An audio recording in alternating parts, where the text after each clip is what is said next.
I'm Rob O'Neill, co-director of Starcadian Heart. I'm Starcadian, co-director of Starcadian Heart. Direction. Can you talk a little bit about the premise behind the music before we start talking about the video? Sure, yeah. I mean, the name and the whole concept was basically me trying to figure out my musical identity before jumping into it, and just trying to hone down and see exactly what I'm about, what I want to talk about, what hits home hardest. And it's basically boils down to me growing up on all those amazing Carolco pictures and Amblin Entertainment pictures from the 80s, and I just dug down deep into that, and it all turned into a concept album of an 80s fantasy movie, the best 80s fantasy movie that no one's ever seen.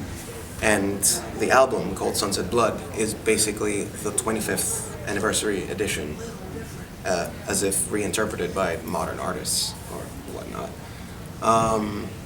So yeah, my intention was to encapsulate that feeling of fantasy and just go away from all the grittiness that we seem to be veering towards lately with movies, and just bottle that up. And I want people to walk into a club, hear the song, and just have a shit-eating grin, because it just hits all the right notes, and they're like, okay, I feel like a kid again.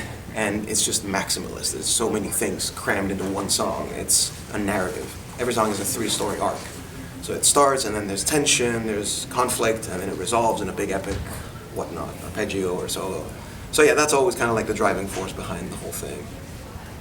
So at what point did the music video for Heart begin conceptually?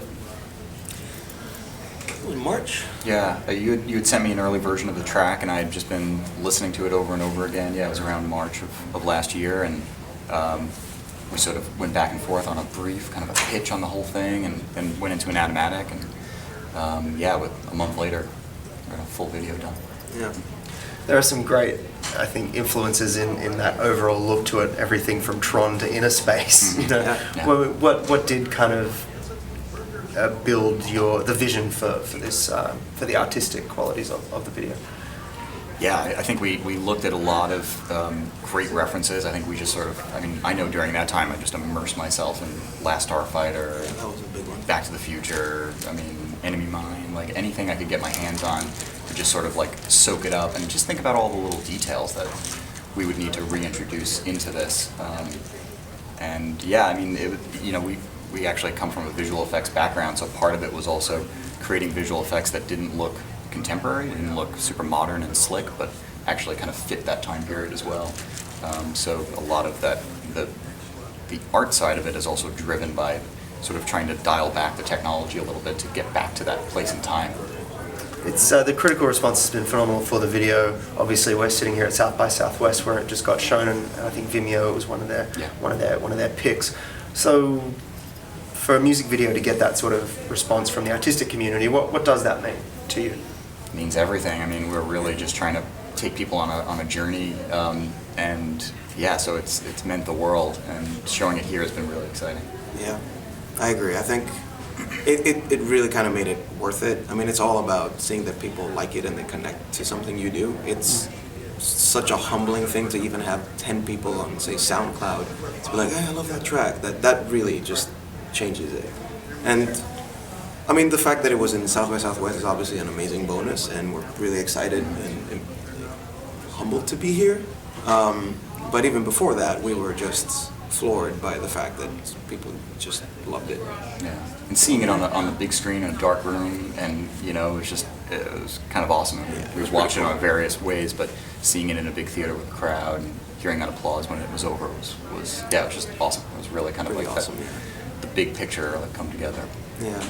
You've had a little break from sitting in front of a computer looking at it frame by frame for. Oh yeah. There was a time when we hated that video. Never want to hear that song again. Yeah. Are you going to get to perform while you're here at South by as well? Unfortunately, no. There might be a surprise appearance, but not so far. Still trying to work out the live set, because I kind of get into the same trap as I do with the video. It's like I want it to be awesome. I want to nitpick every part of it and just make it an experience. That's I guess our job now. We are experience providers. So I want to make sure that it's just right and it's not just a shill and a cash-in. Just show up and twist knobs. Seems to be the So you're working on trend. more visuals for that? Absolutely, yeah. There's, I think, several videos in the making right now, building up towards the release of the album.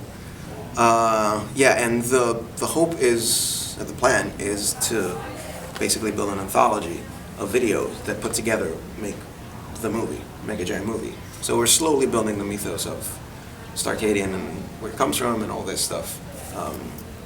Yeah, we're just kind of exploring it as we go along. There's some good stuff in the works. There's a lot of definitely fun, exciting fun stuff, things. yeah. More little places in our memories and to sort of tap into. And, yeah, it's gonna.